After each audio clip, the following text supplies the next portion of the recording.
Selamat bergabung bersama Sukses Karirku. Pada bagian parenting ini akan membahas seputar remaja. Semoga setiap topik yang dibahas dapat memberikan inspirasi dan solusi buat kita sebagai orang tua. Mari kita mulai. Mengutil dan menyontek pada remaja. Meskipun sebagian orang mungkin menganggap perilaku sepele mengutil dan menyontek, namun hal ini dapat berdampak serius bagi remaja kita. Hari ini, kita akan membahas masalah mengutil dan menyontek, di mana terjadi ketidakjujuran di kalangan remaja melalui perilaku tersebut. Terlibat dalam mengutil dan menipu adalah tindakan yang mungkin dilakukan oleh sebagian remaja, dan ini dapat mengakibatkan berbagai konsekuensi. Kedua perilaku ini dapat berdampak signifikan pada remaja, memengaruhi kedudukan hukum, keberhasilan akademis, hubungan pribadi, dan kesehatan emosional mereka. Mari kita bahas satu persatu. Berikut adalah uraian tentang mengutil dan menyontek, menjelaskan mengapa hal tersebut salah dan potensi konsekuensinya bagi remaja. Mengutil. 1. Definisi, mengutil mengacu pada tindakan mengambil barang dari toko tanpa membayarnya. Ini dapat mencakup menyembunyikan produk di tubuh Anda, di saku, di bawah pakaian, atau di dalam tas, dan keluar dari toko tanpa menyelesaikan proses pembayaran. 2. Mengapa hal mengutil itu salah? Pencurian di toko adalah bentuk pencurian yang mengurangi pendapatan toko dan dapat berdampak negatif pada bisnis. Pencurian di toko juga tidak jujur dan tidak adil bagi pelanggan lain yang membayar pembelian mereka. 3. Alasan pencurian di toko, banyak sekali yang menjadi alasan remaja untuk melakukan perbuatan salah ini, berikut beberapa kemungkinan yang melatar belakanginya. A. Tekanan teman sebaya, di mana teman atau kelompok sosial mungkin mendorong pencurian di toko sebagai cara untuk mencari kesenangan atau memberontak terhadap otoritas. B. Kesulitan finansial, ada beberapa remaja mungkin terpaksa mencuri di toko karena kesulitan keuangan atau tekanan untuk memiliki barang tertentu. C. Tantangan pengendalian impuls, ada beberapa individu mungkin berjuang untuk mengendalikan impuls mereka, sehingga tidak terkontrol. Hal ini yang menyebabkan mereka mencari kepuasan instan tanpa memikirkan akibatnya. 4. Konsekuensi bagi remaja, ketahuan mencuri di toko dapat mengakibatkan dampak yang signifikan bagi remaja. Konsekuensinya seperti apa saja? A. Konsekuensi hukum, jika barang curian tersebut dinilai dengan jumlah tertentu, remaja dapat menghadapi tuntutan pidana, yang dapat mengakibatkan denda, layanan masyarakat, atau kebutuhan untuk hadir di pengadilan.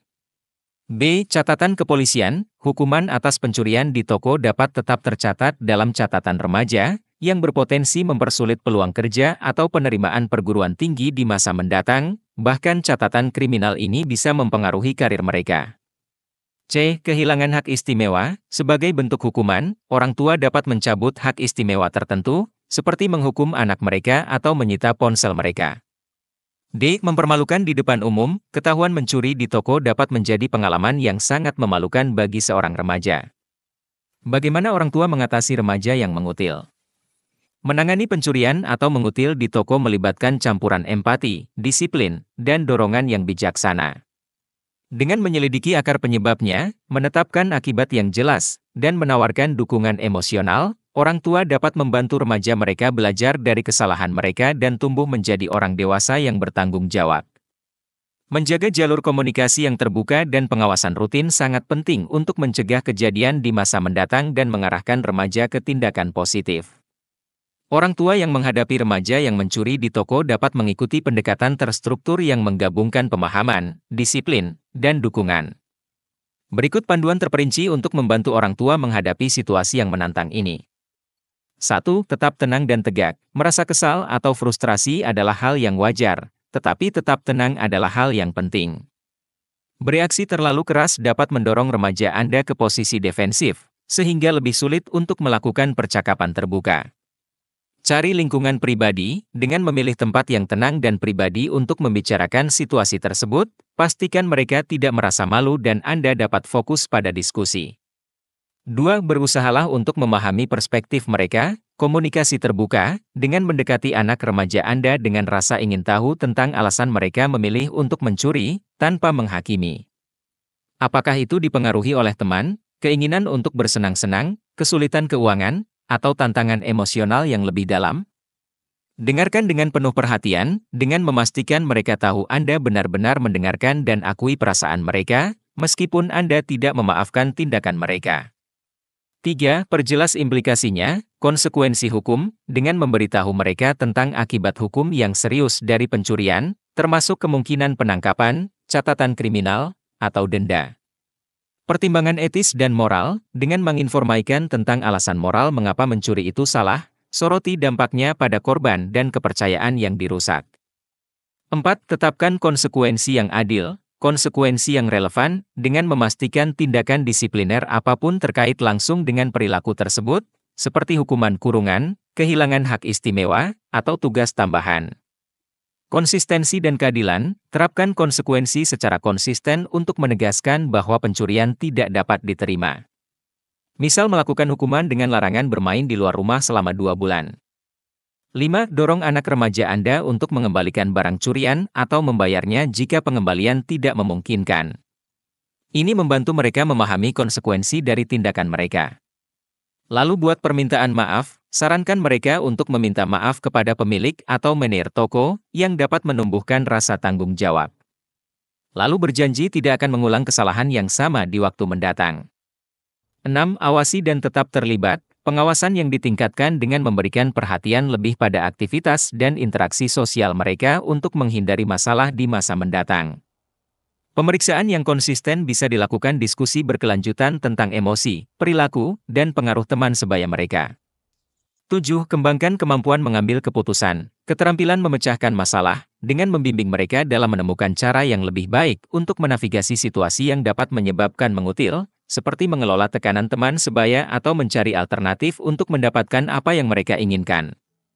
Meningkatkan harga diri, dukung mereka dalam membangun harga diri dan kepercayaan diri, sehingga mereka tidak mencari persetujuan melalui perilaku negatif. 8. Berikan bimbingan emosional, bantuan profesional, jika mengutil merupakan bagian dari pola perilaku berisiko yang lebih luas atau jika ada masalah emosional yang terjadi, pertimbangkan untuk mencari konseling atau terapi profesional. Dukungan keluarga, dengan memberikan dorongan cinta dan dukungan Anda sambil menjelaskan bahwa Anda tidak menyetujui tindakan mereka. Keseimbangan ini membantu mereka merasa aman sambil menyadari keseriusan situasi tersebut. 9. Berikan contoh nilai dan perilaku, jadilah teladan, tunjukkan kejujuran dan integritas dalam tindakan Anda sendiri, karena anak-anak sering meniru orang tua mereka. Prinsip keluarga, perkuat nilai-nilai keluarga melalui percakapan rutin dan terlibat dalam kegiatan yang mendorong kejujuran dan tanggung jawab. Menyontek. 1. Menyontek didefinisikan sebagai terlibat dalam perilaku tidak jujur untuk mendapatkan keuntungan yang tidak adil, baik dalam permainan, ujian, atau kompetisi. Ini dapat mencakup tindakan seperti menyalin pekerjaan orang lain, menggunakan sumber daya yang dilarang, atau salah menggambarkan kemampuan Anda pada saat ujian. 2. Alasan menyontek dianggap salah adalah karena hal itu tidak jujur dan tidak adil bagi diri sendiri dan orang lain. Hal itu mengalahkan tujuan mendasar dari permainan, ujian, dan kompetisi, yaitu untuk mengevaluasi pengetahuan dan keterampilan Anda yang sebenarnya. 3. Ada beberapa alasan mengapa seseorang mungkin menyontek. A. Tekanan untuk sukses. Adanya harapan yang kuat untuk kinerja akademis dan keinginan untuk memenuhi standar yang ditetapkan oleh orang tua atau masyarakat dapat menyebabkan kecurangan. B. Kurangnya persiapan. Ketika siswa merasa tidak siap untuk ujian atau tugas, mereka mungkin menggunakan cara curang sebagai jalan keluar yang mudah. C. Pengaruh teman sebaya. Pengaruh teman atau lingkungan sosial yang menormalisasi atau mendukung kecurangan juga dapat menyebabkan perilaku tidak jujur. Hal ini biasanya dilakukan secara berkelompok dengan persiapan sebelumnya. 4. Bagi remaja, menyontek dapat mengakibatkan beberapa dampak negatif, termasuk A. Hilangnya kepercayaan, di mana menyontek dapat menyebabkan guru, orang tua, dan teman kehilangan kepercayaan pada integritas remaja. B. Dampak akademis, menyontek saat ujian dapat mengakibatkan nilai jelek, skorsing, atau bahkan dikeluarkan dari sekolah. C. Reputasi rusak. Dicap sebagai seorang yang menyontek dapat merusak reputasi remaja di antara teman sebaya dan pendidik. D. Pembelajaran terhambat. Menyontek pada akhirnya tidak membantu dalam memahami materi, mencegah pengembangan pengetahuan dan keterampilan yang sebenarnya. Cara mengatasi remaja yang menyontek atau curang di sekolah. Mengelola kecurangan remaja di sekolah memerlukan strategi yang cermat yang melibatkan pemahaman motivasi di balik tindakan mereka, menetapkan dampak yang jelas, dan menawarkan dukungan untuk menumbuhkan kejujuran dan integritas. Berikut panduan terperinci untuk orang tua. 1. Pertahankan ketenangan Anda. Respon awal, saat pertama kali mengetahui kecurangan, tarik napas dalam-dalam dan tetap tenang. Penting untuk menghindari reaksi dengan marah atau langsung memberikan hukuman. Buat percakapan pribadi, dengan mencari tempat yang tenang dan pribadi untuk berbicara dengan anak remaja Anda tentang situasi tersebut. 2. Telusuri alasan yang mendasarinya. Pertanyaan terbuka, buat pertanyaan kepada anak remaja Anda apa yang menyebabkan mereka menyontek. Mereka mungkin menghadapi tekanan akademis, takut gagal, persiapan yang tidak memadai, atau tekanan dari luar. Dengarkan dengan penuh perhatian, Anda memastikan untuk mendengarkan tanpa terburu-buru menghakimi. Memahami sudut pandang mereka dapat membantu Anda mengatasi masalah yang mendasarinya. 3. Jelaskan konsekuensinya, dampak akademis, beri penjelasan atau klarifikasi konsekuensi akademis dari menyontek, yang dapat mencakup kegagalan tugas, skorsing, atau bahkan pengusiran. Pertimbangan etis dan moral, bicarakan tentang pentingnya kejujuran dan integritas, soroti bagaimana menyontek merusak kepercayaan dan mengurangi pencapaian sejati. 4. Tetapkan konsekuensi yang jelas dan adil, hasil yang logis. Tetapkan konsekuensi yang berhubungan langsung dengan perilaku menyontek, seperti sesi belajar tambahan, bimbingan belajar, atau pembatasan partisipasi dalam kegiatan ekstrakurikuler. Konsistensi, dengan memastikan konsekuensinya adil dan konsisten, yang menegaskan bahwa menyontek tidak dapat diterima.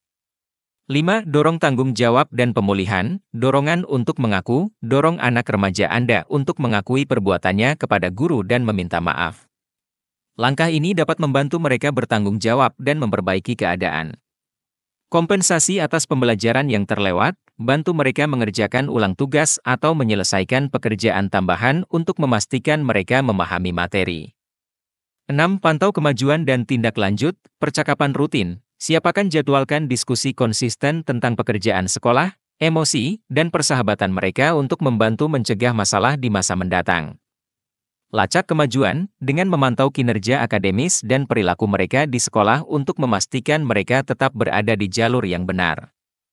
7. Ajarkan keterampilan pengambilan keputusan dan pemecahan masalah, strategi pemecahan masalah. Anda bisa membekali mereka dengan metode yang efektif untuk mengatasi tantangan akademis, termasuk manajemen waktu, kebiasaan belajar yang produktif, dan mengetahui kapan harus meminta bantuan. Mekanisme penanganan, bantu mereka dalam mengembangkan strategi penanganan yang sehat untuk mengelola stres dan tekanan akademis. 8. Jadilah teladan dan bagikan nilai-nilai, berikan contoh, dengan selalu menunjukkan kejujuran dan integritas dalam tindakan Anda sendiri, karena anak-anak seringkali mencerminkan perilaku orang tua mereka. Percakapan keluarga, dengan memulai diskusi keluarga tentang nilai-nilai inti seperti kejujuran, kepercayaan, dan pentingnya mencapai kesuksesan melalui kerja keras. 9. Dorong pola pikir berkembang, hargai upaya daripada kesempurnaan, soroti pentingnya upaya dan belajar dari kesalahan alih-alih hanya berfokus pada nilai. Beri umpan balik positif, akui upaya jujur dan kemajuan remaja Anda, perkuat nilai integritas. Mengatasi kecurangan di sekolah melibatkan pendekatan komprehensif yang menyeimbangkan pemahaman, disiplin, dan dukungan. 10. Tawarkan dukungan dan sumber daya, bantuan akademis. Jika kecurangan disebabkan oleh kesulitan akademis, pertimbangkan untuk memberikan bantuan tambahan seperti bimbingan belajar, kelompok belajar, atau alat bantu pendidikan yang bermanfaat. Beri bantuan emosional, dengan mencari tahu faktor emosional atau psikologis apapun yang mungkin memengaruhi perilaku ini, dan pikirkan tentang konseling profesional jika perlu. Dengan mengatasi penyebab yang mendasarinya, menetapkan konsekuensi yang jelas dan adil, serta memberikan dukungan dan bimbingan yang berkelanjutan, orang tua dapat membantu anak remaja mereka belajar dari kesalahan mereka dan mengembangkan rasa kejujuran dan tanggung jawab yang kuat. Komunikasi terbuka dan pemantauan yang konsisten adalah kunci untuk mencegah insiden di masa mendatang dan menumbuhkan budaya integritas dan kerja keras. Pemikiran tambahan yang perlu diingat. 1. Terlibat dalam pencurian dan kecurangan dapat dengan mudah menjadi kebiasaan. Semakin sering seorang remaja lolos dari tindakan ini, semakin tinggi kemungkinan mereka akan mengulanginya di kemudian hari. 2. Selalu ada jalan lain yang dapat ditempuh. Jika seorang remaja tergoda untuk mencuri karena mereka tidak mampu membeli sesuatu, mereka dapat berbicara dengan orang tua mereka atau mencari cara untuk mendapatkan uang sendiri. 3. Jika seorang remaja menghadapi tantangan di sekolah dan merasa perlu untuk menyontek, mereka harus menghubungi guru atau tutor untuk mendapatkan dukungan. Meminta bantuan sepenuhnya tidak apa-apa. Jadi sangat penting bagi remaja untuk memahami pentingnya kejujuran dan integritas. Membuat kesalahan adalah bagian dari tumbuh kembang, tetapi belajar dari kesalahan tersebut dan berusaha untuk membuat pilihan yang tepat adalah hal yang benar-benar penting. Membangun generasi yang penuh etika dan moral ini diharapkan bisa membangun masyarakat yang lebih baik dan sejahtera. Jika diperlukan dukungan konseling online bersama tim psikolog kami, dapat hubungi WhatsApp Customer Service Sukses Karirku. Terima kasih sudah mengikuti topik ini sampai akhir. Kita lanjutkan dengan topik di video lainnya. Semoga bermanfaat dan remaja kita dapat mencapai sukses dan berbahagia.